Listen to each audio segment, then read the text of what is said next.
Vozes que Cuidam, podcast do GBCAN para pacientes. Conteúdo confiável, da prevenção à reabilitação, com assinatura do Grupo Brasileiro de Estudos do Câncer de Mama. Este podcast é um patrocínio AstraZeneca. Olá, eu me chamo Moura Leite Neto, sou jornalista de ciência, doutor em oncologia e apresentador do Vozes que Cuidam, o podcast do Grupo Brasileiro de Estudos do Câncer de Mama, o GBCAN. Hoje vamos falar sobre um tema que pode salvar vidas, o rastreamento para câncer de mama e a importância de estar com os exames em dia. O câncer de mama é o mais incidente entre as mulheres no Brasil e no mundo. Detectar a doença cedo aumenta de forma significativa as chances de cura e reduz a mortalidade. Para essa conversa, recebo 3 especialistas que são vozes de referência no rastreamento e no diagnóstico precoce. Liney Urban, médica radiologista da Clínica DAP em Curitiba e vice-presidente da Sociedade de Radiologia do Paraná. Gilberto Amorim, oncologista clínico da Oncologia DOR, no Rio de Janeiro. E Mayra Calef, mastologista, presidente da FEMAMA e chefe da mastologia do Hospital Moinhos de Vento, em Porto Alegre. Olá, doutora Mayra, obrigado por aceitar o nosso convite para participar do Vozes que Cuidam. Doutora Mayra, por que é tão relevante falarmos em rastreamento para câncer de mama, tema deste nosso episódio? Mais uma vez, muito obrigado. Obrigado pelo convite.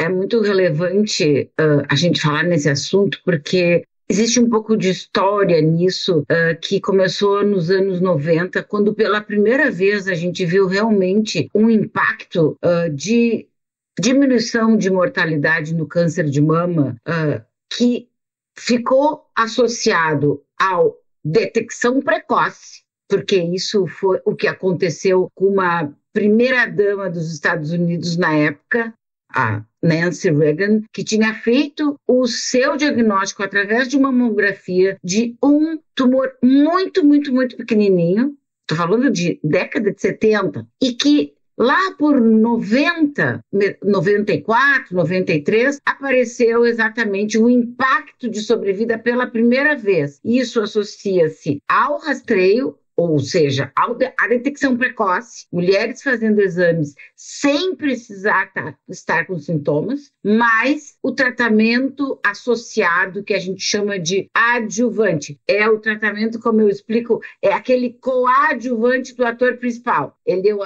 adjuvante, é o que vem junto, que trata o corpo inteiro. Então, são relevantes e, desde então, estudos começaram em vários países do mundo mostrando que o rastreio de mulheres assintomáticas, fazendo seus exames de rotina, mamografia, basicamente mamografia de rotina, realmente salvam vidas e impactam na mortalidade.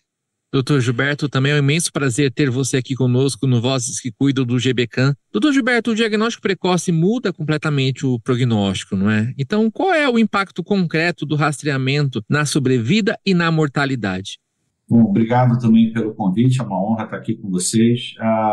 O impacto é real, a gente está falando de tumores menores, tumores com uma maior chance de cura verdadeira, né? Muitas vezes os pacientes têm dúvidas sobre isso, mas eu realmente vou ficar curado desse câncer de mama? Obviamente, se a gente está fazendo um diagnóstico mais precoce, esse tumor costuma ser menor, obviamente, do que quando é detectado pelo autoexame, e realmente as taxas de cura, independente dos tipos de câncer de mama que são diferentes, tamanho ainda é documento. Então, nessas horas, a mamografia faz muita diferença e acaba facilitando não só a maior taxa de cura, mais chance de sobrevivência, mas simplifica o tratamento. Então, a gente precisa também lembrar disso. Não é só aumentar a chance de cura, diminuir a chance de morrer do câncer de mama, mas o tratamento fica menos agressivo, é menos químio, é menos cirurgia radical, é menos rádio, menos custo para o sistema. Então, a gente também tem que lembrar do rastreamento, do custo da gente não fazer e o impacto que a gente tem nessas mulheres em termos não só da chance dela sobreviver ao câncer, mas também dela sofrer mais sequelas e mais problemas com um tratamento mais agressivo. Doutora Liney, obrigado por completar o nosso time de especialistas aqui. A mamografia é capaz de detectar tumores ainda não palpáveis, né? Lesões ainda não palpáveis e até microcalcificações, né? Qual a importância desse olhar, a importância dessa atenção, doutora Linei? Olá a todos, também gostaria de agradecer muito o convite, é uma honra estar aqui aproveitando o Outubro Rosa, aproveitando esse espaço para falar de um tema tão importante como esse, né? Que é o câncer de mama. E eu vou emendar aqui a fala da doutora Maíra, do doutor Gilberto, falando que o câncer de mama, você veja que vai mais ou menos todos esses comentários na mesma linha, o câncer de mama é uma doença curável, se detectado precocemente. Então, quando a gente pega uma lesão menor que 1 centímetro, a chance de cura, independente do tipo do tumor, é até de 95% das vezes. Isso é muito grande. Mas um tumor menor de 1 centímetro é um tumor que geralmente não se palpa. Então, a mamografia é fundamental nesse processo.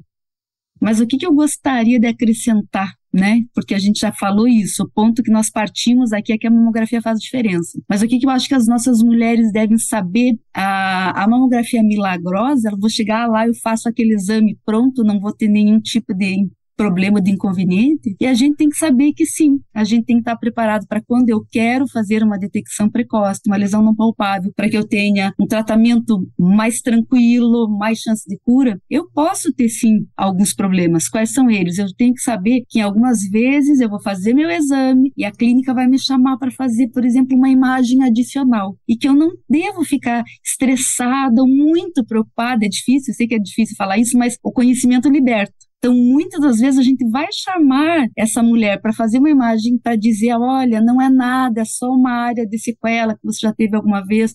E isso está dentro da rotina, não é um problema. Com isso a gente tem menos ansiedade e mais tranquilidade para fazer esse exame. Eu também posso fazer algumas coisas enquanto mulher para que meu exame seja mais tranquilo e dê um resultado melhor. Eu posso, por exemplo, não agendar meu exame de mamografia no período pré-menstrual, onde a mama está mais dolorida, onde a mama está mais inchada e o exame fica um pouquinho mais difícil. Então eu espero vir minha menstruação e vou uma semana depois, eu vou mais tranquila e com isso eu faço um exame mais relaxado e eu consigo que esse exame permita visualizar melhor as lesões. Então eu acho que o conhecimento é isso, é um exame muito bom, que consegue trazer coisas que até muitos medicamentos não conseguem, mas a gente tem que ter todo esse cuidado ao redor, de fazer num lugar que tenha qualidade, escolher, eu acho que tem alguns, a mulher precisa saber isso, ele pode entrar no site do Ministério da Saúde, pode entrar no site do Colégio Brasileiro da Radiologia e ver quais são os serviços que participam de programas de qualidade, para que esse exame seja bem feito. Você enquanto mulher pode escolher o período para fazer o exame, e com isso contribuir também para que esse exame tenha um resultado adequado. E, doutora Mayra, qual é a diferença entre rastreamento populacional e rastreamento oportunístico? E qual é o modelo em aplicação no Brasil?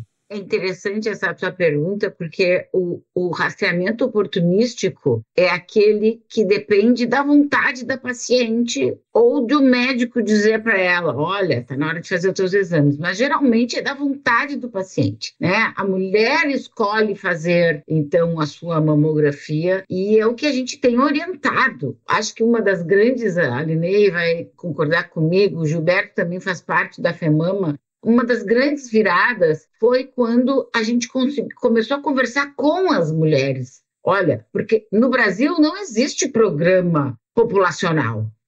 Existem recomendações para fazer mamografia, mas ela depende da iniciativa da mulher. Ela depende que a mulher marque, que a mulher vá no posto, que a mulher depois vá buscar. É uma questão, assim, até muito burocrática e longa, porque o ideal, quando a gente fala em rastreamento, que é um rastreamento de um programa de rastreamento populacional, ele tem busca ativa. A mulher recebe um telefonema, uma cartinha em casa. Venha, a sua mamografia está agendada para tal dia, compareça, e se ela não comparecer, eles vão atrás e buscam a mulher várias vezes até conseguir. Então, a gente fala muito de rastreamento. Hoje em dia, no Brasil, o rastreamento é oportunístico. Depende da vontade, da consciência da mulher. Por isso que o Outubro Rosa vem todo mundo falar de mamografia, que a gente deveria falar o ano inteiro, né? Mas no Outubro Rosa é porque se tornou o mês cor-de-rosa, que a gente fala de detecção precoce, prevenção, alerta às mulheres e tal, para fazer o seu rastreamento oportunístico. E, doutor Gilberto, quais são os principais desafios de se implementar de forma plena esse rastreamento oportunístico, populacional, enfim, em um país tão diverso e desigual como o Brasil? Sim, os desafios são imensos, né? Na proporção e no tamanho do país. Se a gente imaginar que a União Europeia tem 27 países e que a Europa tem países que não fazem parte da União Europeia e que a gente é maior do que todos eles somados, não é muito simples a gente alcançar a população-alvo, seja ela qual for. É ótimo, a gente vai falar sobre a ampliação da cobertura, da recomendação do Ministério, mas é um desafio colossal, porque existe um número, às vezes, em determinados locais, perfeitamente adequado de mamógrafos, mas às vezes eles estão mal distribuídos, às vezes eles têm problema de não estarem funcionando nos horários que, às vezes, as mulheres precisam. Essa dificuldade que a doutora Mayra comentou, de que a paciente tem que ir atrás do posto de saúde, da UPS, do posto para conseguir o pedido médico, para depois marcar e aí pega o resultado. E, principalmente, não adianta você garantir o acesso à mamografia, seja de que forma for, e depois não saber o que vai fazer com essa informação, caso o exame dê alterado. Não só o que a doutora Linei comentou, de eventualmente uma ampliação do recall, né, daquela chamada tensa que a paciente recebe, mas alguém que vai precisar de ultrassom. Mas e o BIRADS 4, a lesão suspeita, a lesão 5, aquela região está estruturada para absorver aquela paciente, vai ter lá um assistente social, uma enfermeira, navegadora, para separar aquelas mamografias suspeitas e convocar aquelas pacientes, e não esperar que a paciente vá buscar o laudo 3 meses depois, porque ela está enrolada, coitada, com o trabalho, e não tem condição de buscar o laudo do exame que foi feito. Então, assim, a gente podia ficar aqui horas discutindo os desafios que são imensos. Então, não basta dizer: olha, agora toda mulher com mais de 40 anos vai fazer mamografia até 74. Tá bom, mas está estruturado para isso e para cuidar das pacientes que de fato tiverem não só uma lesão suspeita, mas depois o encaminhamento, né, a jornada do paciente posterior está assegurada? Essa é uma pergunta que precisa ser bem... a sociedade tem que estar ciente do que vem depois de simplesmente fazer aquela mamografia de rotina, entre aspas. E, doutora Linei, quando tem e outros exames, enfim, ao rastreamento, o quanto que isso é um déficit, enfim, o quanto que isso impacta, né, para as pacientes, de fato? Então, vamos falar sobre adesão, porque a adesão é uma coisa importante. A Organização Mundial da Saúde preconiza que para você ter benefício para uma população que faz o rastreamento com mamografia, pelo menos 70% das mulheres tenham que fazer o exame na faixa etária estabelecida. Mas veja que quando a gente fala de câncer de mama, o mundo é mais ou menos dividido em países de primeiro mundo, que as mulheres fazem, tem uma taxa de adesão aí superior a até 70%, e com isso tiveram uma redução de mortalidade. E os países em desenvolvimento, que tem uma incidência grande, uma incidência menor de câncer de mama e que não conseguem os benefícios do rastreamento com esse rastreamento oportunístico. Por que eu estou falando sobre isso? Porque quando a gente vê assim, parece que é uma questão de dinheiro, que a gente não dá acesso, que as pacientes não chegam ou não tem adesão. Mas eu quero falar um pouquinho mais profundamente. Eu acho que eu vou contar uma historinha, a historinha sempre ajuda. Tem 2 países que têm dados muito parecidos, que têm financiamento e que têm acesso. É Suécia e Grécia, um do ladinho do outro. As mulheres têm acesso e podem fazer mamografia igual nos 2 países. Na Suécia, a redução da mortalidade é de 40%. Na Grécia, não tiveram redução da mortalidade pelo câncer de mama. Qual que é a diferença dos 2? Na Suécia, quem tem nódulo palpável tem prioridade para fazer qualquer tipo de consulta. Na Suécia, eles veem o tempo entre o agendamento da consulta, a realização dos exames e o início do tratamento. E tem uma cultura para fazer mamografia. Na Grécia, tem trabalhos mostrando por que é que as mulheres não fazem mamografia, porque eles têm medo da dor do exame, têm medo do resultado, têm medo de que tenha mais problema de fazer, que vai apertar muito a mama. Então veja que eu estou chegando nesse tema para dizer para as nossas mulheres que não basta, você tem que ter a iniciativa de fazer o exame. Se a gente não tiver uma taxa de adesão boa no Brasil, a gente não vai conseguir nada. Sabe qual é a taxa aqui no Brasil das mulheres que fazem rastreamento? Menos de 30%. Mas muito menos, varia de 6% no Pará. 6% das mulheres na faixa etária fazem mamografia para o rastreamento do câncer de mama. O melhor estado do Brasil é o meu, é o Paraná, 30%. É muito pequeno. Qual que é a consequência disso? No Pará, mais de 55% dos tumores são avançados. São tumores já maiores de 5 centímetros ou com metástase para o corpo.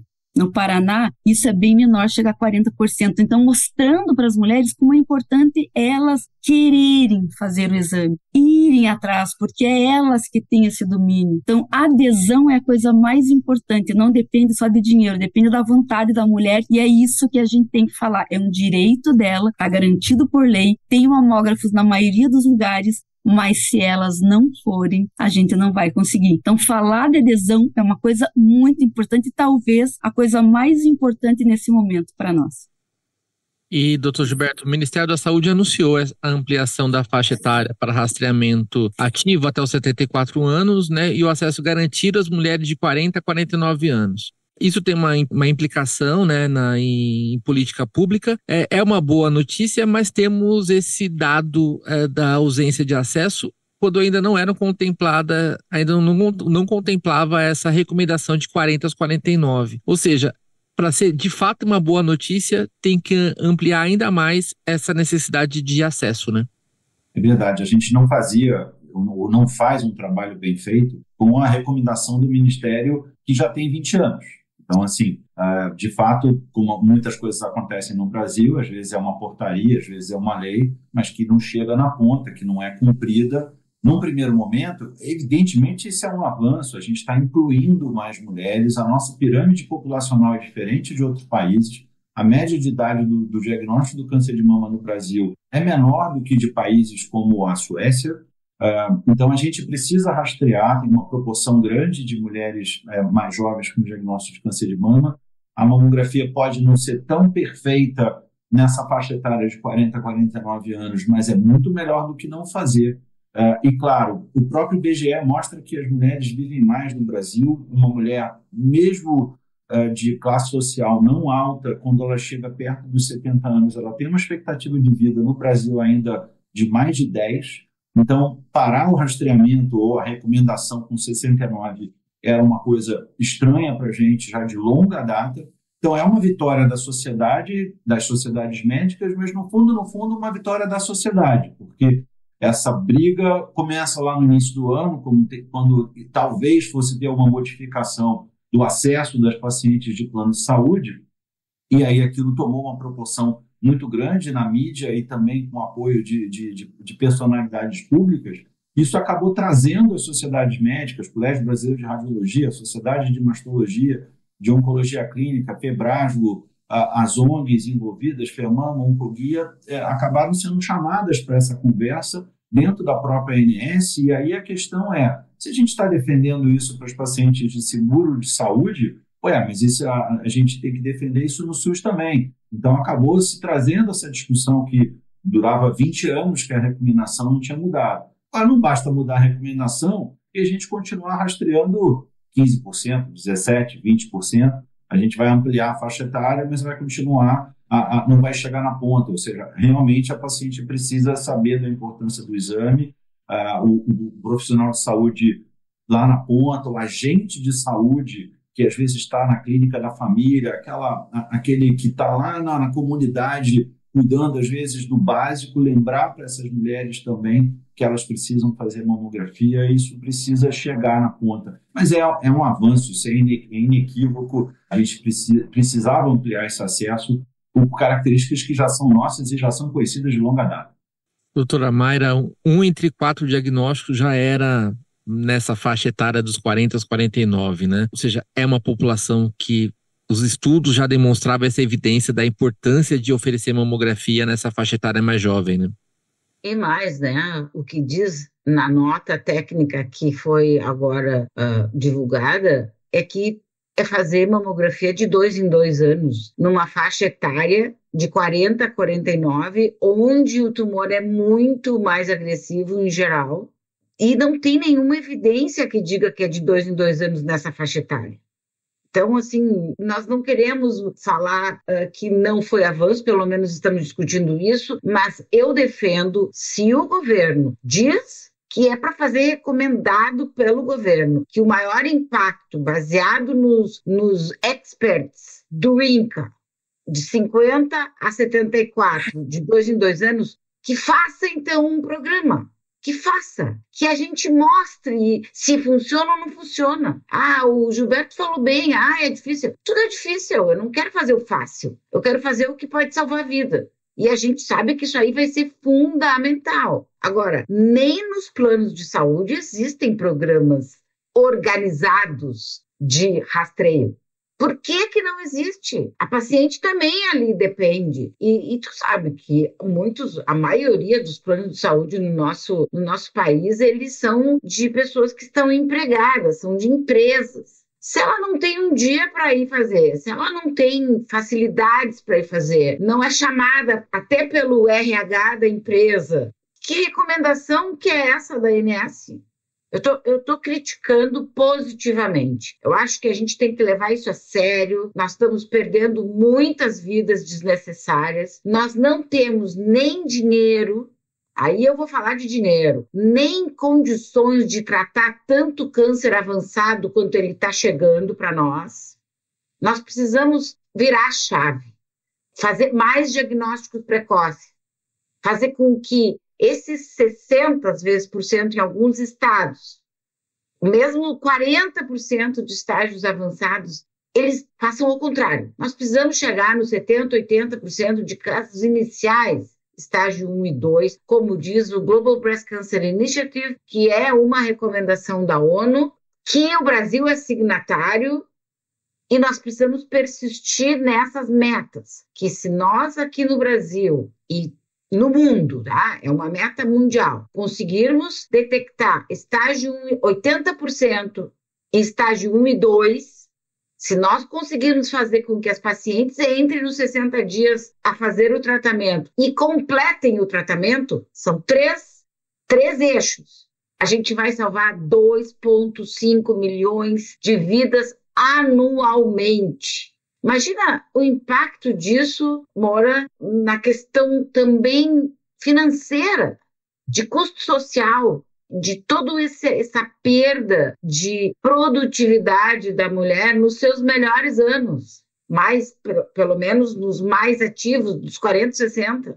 Agora a gente tem que empurrar para 65, quando a gente chega nessa idade a gente já empurra. Dos 40, 65. Daqui a pouco eu vou falar que é 70. Mas é importante levar esse assunto a sério, porque existem metas. E, de novo, se vocês entrarem no Ministério da Saúde, nos programas do Ministério da Saúde, no que eles defendem, o Global Breast Cancer Initiative, exatamente com essas metas, está lá. Continuando aqui, né, doutora Linei, como que os serviços de radiologia devem se adaptar a essas mudanças que nós estamos falando aqui? Olha, eu vou te falar que, na verdade, essa é uma luta tão antiga que os serviços não precisam se adaptar. A gente queria tanto que isso acontecesse, ampliar para esse grupo de mulheres tão importante para o nosso país e para a nossa realidade, que eu acho que os serviços estão lutando e adaptados para isso. E volto a falar numa coisa assim que me chama a atenção. Quando a gente fala, por exemplo, nosso Ministério da Saúde, né, tinha um programa para 50 a 69 anos só, e só 15%. No máximo 30% das mulheres faziam mamografia, então agora nós vamos ampliar, não vamos conseguir dar conta.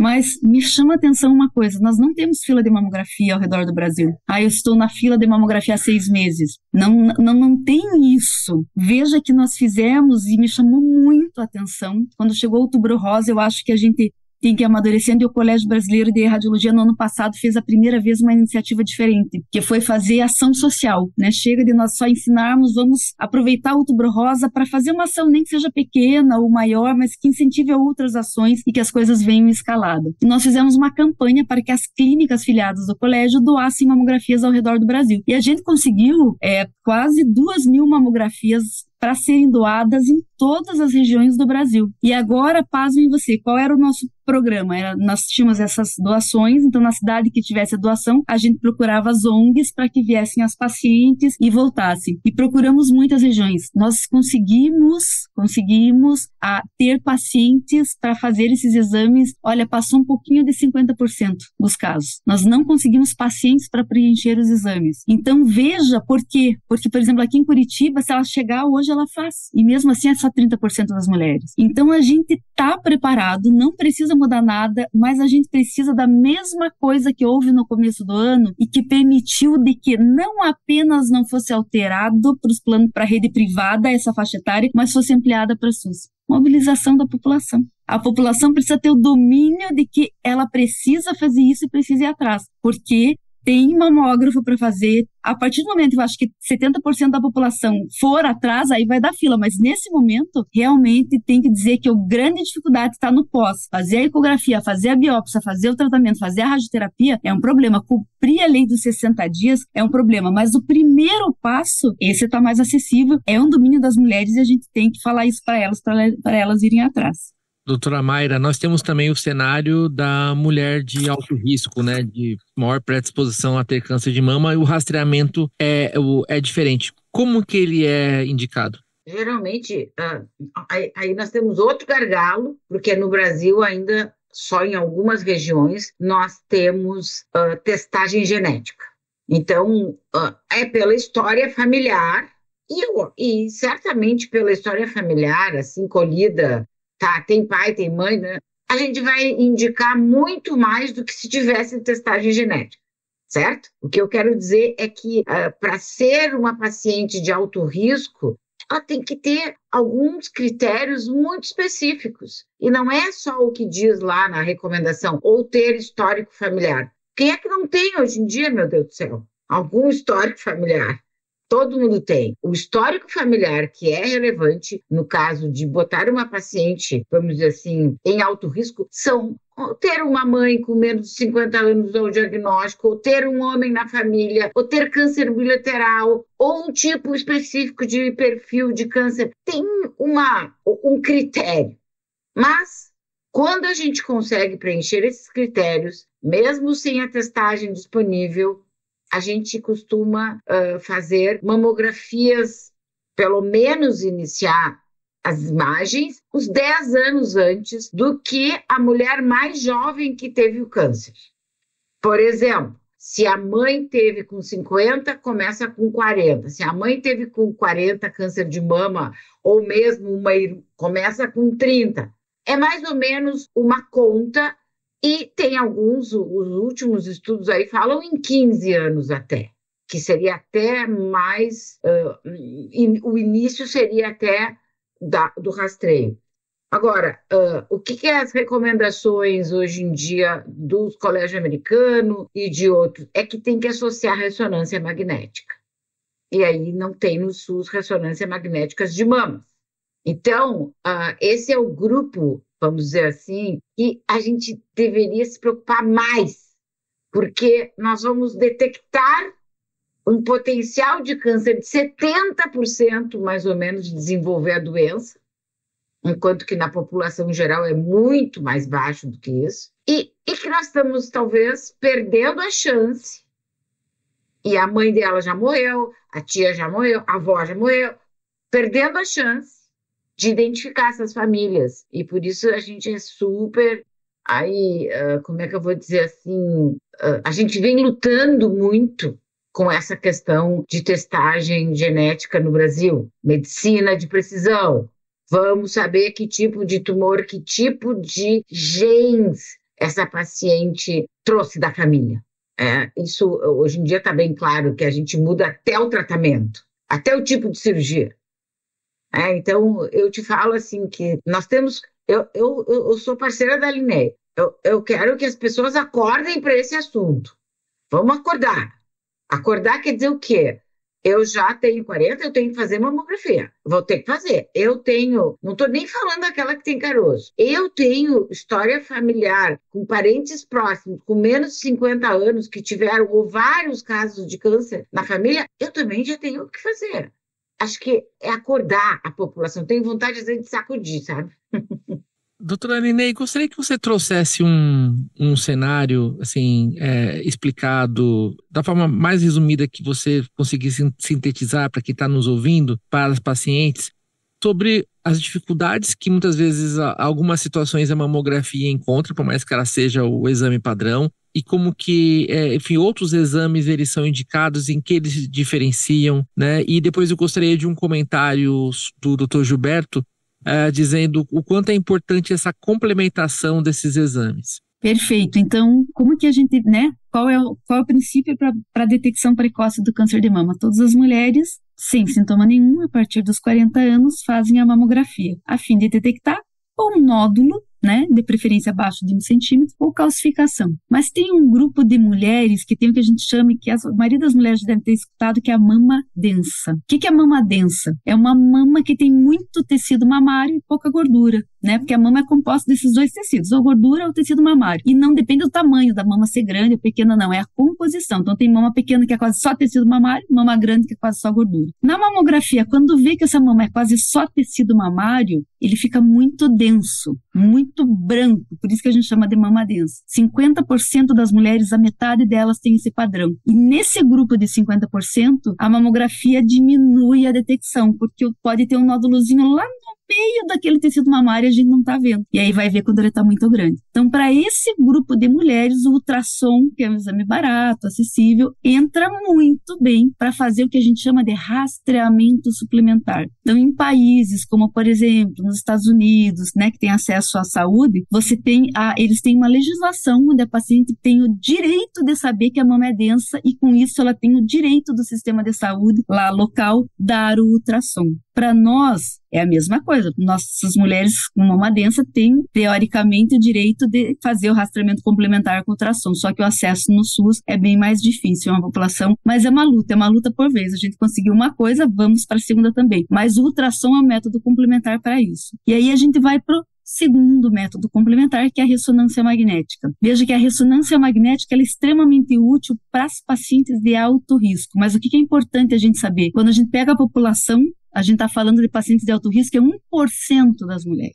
É um percentual muito pequeno. Só que é 1% responsável por 10% dos tumores. Então, identificar essas mulheres, que é o que a doutora Mayra está falando, é fundamental. Então, você pegar esse grupo, que é um grupo pequenininho, para você poder oferecer um método complementar, como a ressonância, seria, assim, fundamental. E agora, o que a gente está vendo? Que décadas e décadas, nós estamos observando que mais pacientes estão tendo tumores cada vez mais jovens e agressivos. E com isso, a gente precisava identificar essas pacientes de maior risco para poder saber em quem a gente começa um rastreamento antes ou então coloca métodos complementares. E aí tem uma coisa que não custa, que não é nem o teste genético, que alguns lugares já estão conseguindo, que é maravilhoso, que é o cálculo de risco matemático. Né? Se você for ver na maioria das recomendações de rastreamento, a primeira linha é assim: toda mulher acima de 30 anos tem o direito de, numa consulta médica, o médico entra numa calculadora de risco e vai perguntar qual é o teu histórico, algumas coisas, e com isso saber, você é de alto risco, não é de alto risco. Não é de alto risco, espera os 40 e vai fazer a mamografia. Se for de alto risco, aquele grupo pequeno direciona para uma coisa mais personalizada para a gente conseguir detectar esses tumores. Mas enfim, uma luta de cada vez. Nós estamos aqui felizes esse ano que conseguimos uma coisa, mas não significa que a nossa luta já não passa para o próximo passo, que é acesso e trazer essas mulheres conosco e conseguir rastreamento suplementar, complementar com ultrassom e ressonância para esses grupos específicos. Doutor Gilberto, o seu comentário. Eu queria complementar, reforçando essa importância, né? E às vezes a gente fala muito dessa questão do alto risco, da questão familiar, mas acho que realmente as mulheres, e esse é uma falha às vezes grave, porque muitas mulheres que não têm história na família tão marcante acham que não tem risco nenhum. E aí elas minha mãe não teve câncer de mama, minha avó não teve, não tem caso de câncer de ovário, nem sabe se tem relação, e ela então acha que não tem risco, então ela ouve falar de mamografia, mas acha que não é para ela. Então tem esse outro lado da história que pode ser repetitivo, em alguns momentos a gente tem que falar ao longo do ano, e no Outubro Rosa falar as mesmas coisas, mas sim, só o fato dela ser mulher, ela já tem um risco de câncer de mama que não é tão alto quanto uma paciente que de fato tem uma história familiar muito rica, mas esse risco não é 0, 8, 10, 12% ao longo da vida. Então, essa paciente comum, ela não pode achar que não tem risco, que não precisa fazer. Por outro lado, aquelas que têm um risco aumentado, a gente precisa criar centros de referência no país, não só para eventualmente fazer o teste genético, a ter acesso à ressonância para essas pacientes de risco mais alto, um ultrassom de qualidade para melhorar essa chance de rastreamento, cirurgia preventiva nos casos onde isso for realmente indicado.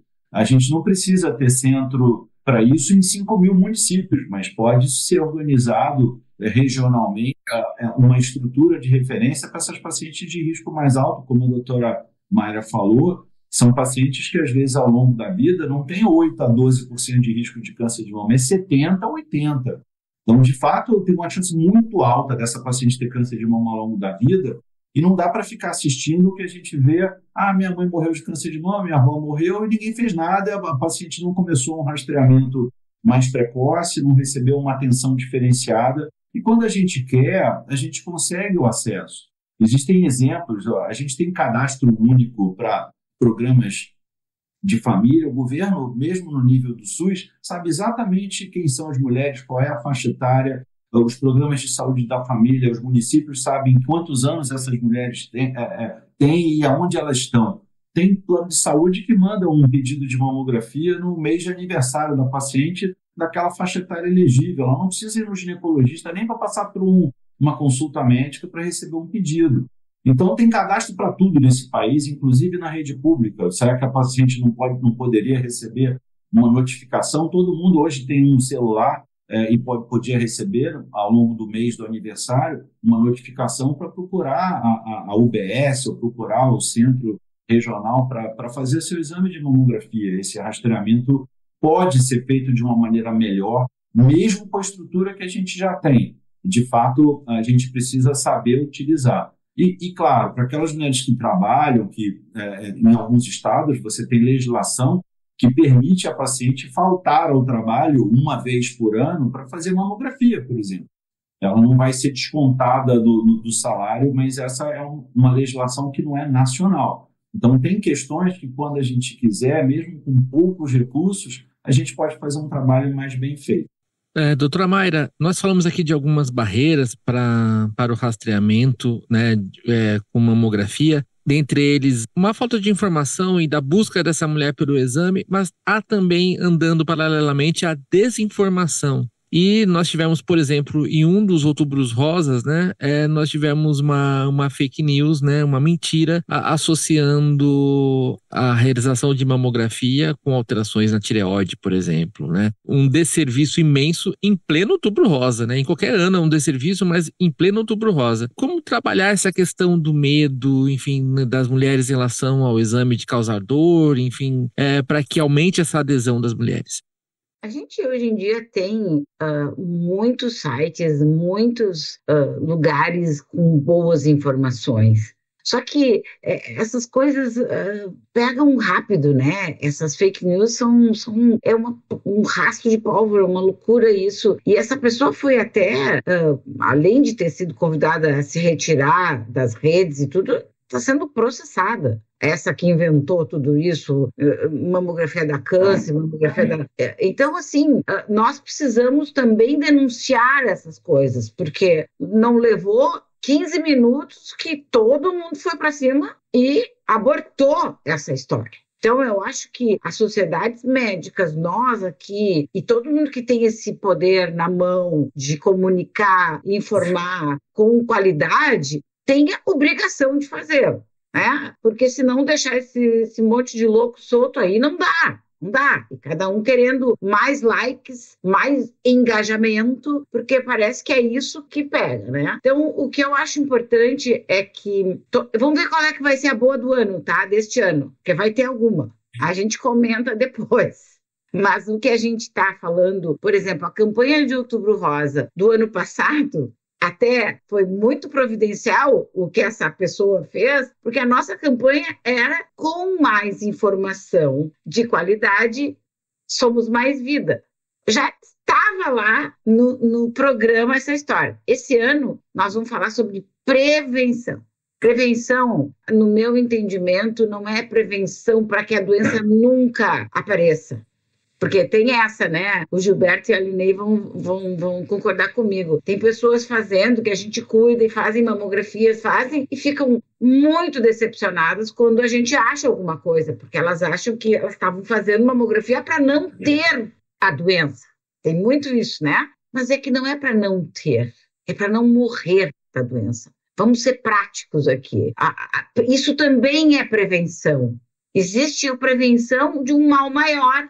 Uma prevenção, tá certo? Numa mulher de risco, que nem tem câncer, a gente consegue detectá-la através de um teste, sabendo que ela é um risco, e a gente pode fazer algumas coisas antes de ela ter a doença. Mas quando a gente está falando aqui no Outubro Rosa, a gente está falando de prevenção de ter uma doença avançada, de ter uma doença com grande impacto. A gente quer uma doença, se é que ela vem, que seja bem pequenininha, que a gente tem menos, o doutor Gilberto começou falando isso, ela tem menos impacto, ela, além de ter uma chance de cura de 90%, 95%, os custos pessoais, sociais, de trabalho, de perda de energia, são muito menos. Então, na minha ótica, e já assim, fazendo nós precisamos pensar em prevenção como prevenção de alguma coisa pior. A gente pode fazer isso já com as armas que a gente tem. Se o governo está dizendo que nem para mulher de 40 a 49 ele vai impedir de fazer, por favor, vamos fazer mamografia de rotina. É o mínimo que a gente pode fazer, sabendo o tanto, são 75 mil casos por ano no Brasil. É muita gente, a maioria dos municípios brasileiros não tem esse tanto de gente. É muita gente. E, ainda assim, esses números talvez sejam subestimados, porque tem muita gente que tem a doença e a gente morre e nem sabe que ela teve. Então, por favor, nesse Outubro Rosa, e a gente está falando muito isso, né, que se a gente tem alguma chance de curar, é fazendo a mamografia, procurando cedo, não tendo medo e se apoiando em outras pessoas, que tem um grupo de apoio também, ou mulheres com mulheres, ou nas ONGs, ou no colégio das crianças. Fale sobre isso, traga mais uma amiga, além de si mesma, para fazer mamografia. Doutora Mayra, para irmos para as mensagens finais, eu gostaria de começar contigo com um olhar no futuro, o futuro, assim, no sentido de o cenário ideal que você vislumbraria para os próximos Outubros Rosas. E mais do que isso, né? Você falou que não é só Outubro Rosa, temos um ano de prevenção com esse olhar holístico para o câncer de mama, né? O que você imagina para os próximos anos como um cenário ideal, como se tudo que está no seu coração ali de fato acontecesse? Eu vou falar sobre a vontade política de resolver esse assunto, porque ele precisa de uma vontade política. E eu acredito que muito está na mão das cidades fazerem isso. O governo federal, o INCA, o Ministério da Saúde estão recomendando e deixando a bomba, se eu posso dizer assim, para as cidades resolverem. Então, acho que a gente conhece o prefeito da nossa cidade, a gente conhece o vereador que a gente votou. A gente precisa que isso seja uma vontade política e que não dependa de partido, que seja uma vontade de salvar mais mulheres dessa história. É possível, gente. Eu não vejo outra alternativa, porque 90% da nossa população, na maioria dos estados, dependem única e exclusivamente do SUS.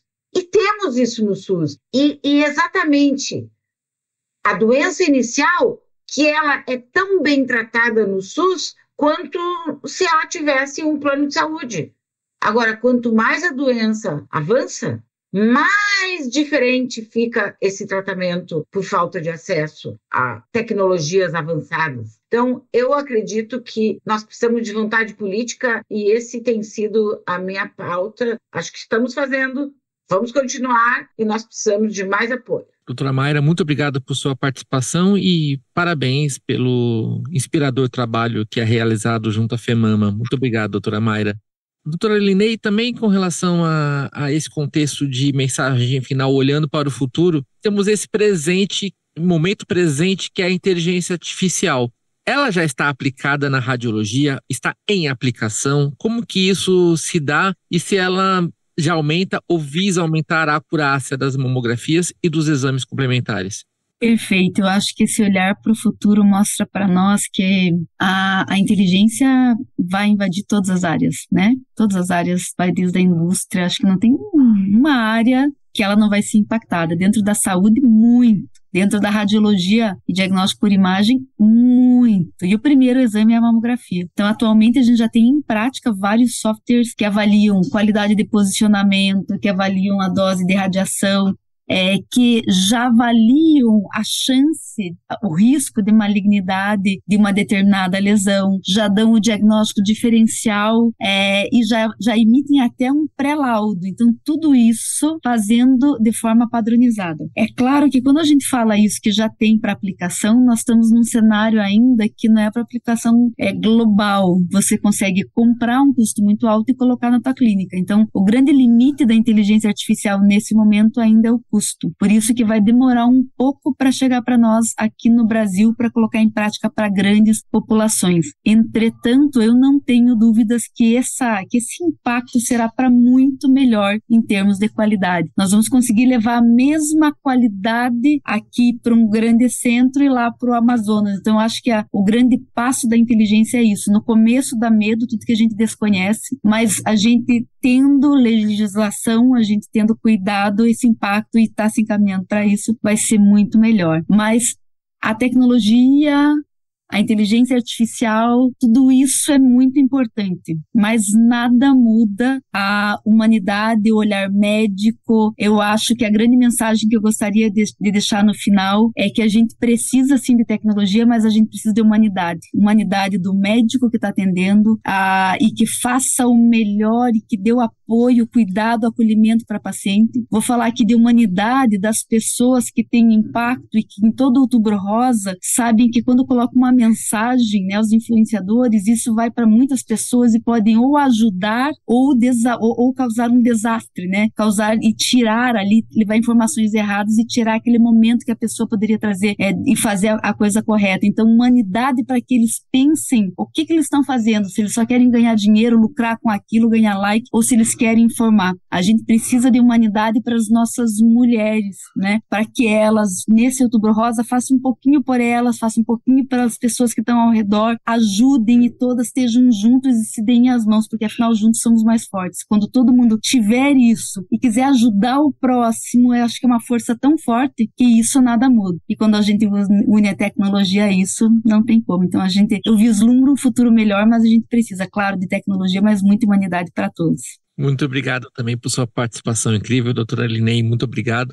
Doutor Gilberto, também para encerrarmos com a sua mensagem, primeiro, assim, também esse olhar, né, um outro aspecto de possíveis avanços com o rastreamento, que seria uma ampliação de testes genômicos e biomarcadores, mas também deles acessíveis, né, considerando um Brasil tão desigual socioeconomicamente, né, e encerrando, né, com sua mensagem final aqui neste Outubro Rosa. Eu acho que é inevitável que a ciência vá trazer novidades para a gente nesse quesito, né, de rastreamento, novas formas de diagnóstico precoce, testes no futuro não muito distante, já começam a ser testados em alguns países, testes para múltiplos tipos de câncer em um rastreamento de biópsia líquida, com fragmentos de DNA de célula tumoral circulante, mas isso está de fato longe da nossa realidade, ainda mais quando a gente está falando de população, e aí tanto faz se é plano de saúde ou SUS, isso ainda precisa de muita validação científica. Acho que nesse Outubro Rosa pode parecer cansativo, mas quando a gente vê as pesquisas, a gente vê que as mulheres ainda acham que o autoexame é a coisa mais importante que elas têm que fazer para avaliar a saúde das mamas, o que, obviamente, a gente já não defende isso como uma política pública ou como uma forma de fazer diagnóstico precoce, e muitas mulheres ainda acreditam que o autoexame é mais importante do que a mamografia, o que é um absurdo, mas a gente tem que falar isso, e o alcance da gente, o alcance da doutora Linei, o alcance da doutora Mayra, infelizmente é grande, mas é muito menor do que pessoas enfim, até do meio médico ou meio não médico, que às vezes tem um alcance de fake news com uma velocidade absurdamente maior e uma capacidade de destruição realmente muito grande. Então, é um trabalho difícil de ficar lutando contra essa desinformação, mas a gente não tem outra alternativa. Se a gente não ocupar esses espaços, a gente vai dar mais voz a essas pessoas meio malucas e desumanas que ficam divulgando informações falsas e de forma tão irresponsável. Infelizmente, às vezes é difícil só você ir lá denunciar que esse vídeo é falso, que essa informação é falsa. Tá bom, muita gente faz isso, você derruba aquele vídeo, passa um dia, ele põe o mesmo vídeo de novo, ou faz um outro com conteúdo semelhante. A gente precisa informar as mulheres e informação de qualidade. Isso não tem preço e a gente precisa fazer isso. A gente precisa desses espaços, o podcast, a rede social. A gente precisa botar a cara na rua e gente que tem qualidade, como a doutora Mayra, como a doutora Linei, tantas pessoas de referência no país que realmente assim, tenham voz, que sejam escutadas para a gente impactar essas mulheres. Mais uma vez, está começando outubro, mais um Outubro Rosa, mas que as pessoas realmente saibam da importância do exame, que saibam o que isso pode fazer de diferença na vida delas, que não é um exame tão desconfortável quanto muitas mulheres acreditam que seja, e realmente assim, pode salvar a vida delas, ou ainda que elas fiquem doentes, que esse diagnóstico seja menos avançado. Isso já vai ser de grande valia. Doutor Gilberto, doutora Linei, doutora Mayra, muito obrigado. Obrigado a você que acompanhou o 4º episódio especial de Outubro Rosa do Vozes que Cuidam, o podcast do GBCAM para pacientes. A sua opinião é muito importante para nós. Envie para nós os seus comentários, dúvidas e sugestões de temas. Um grande abraço e até o próximo episódio.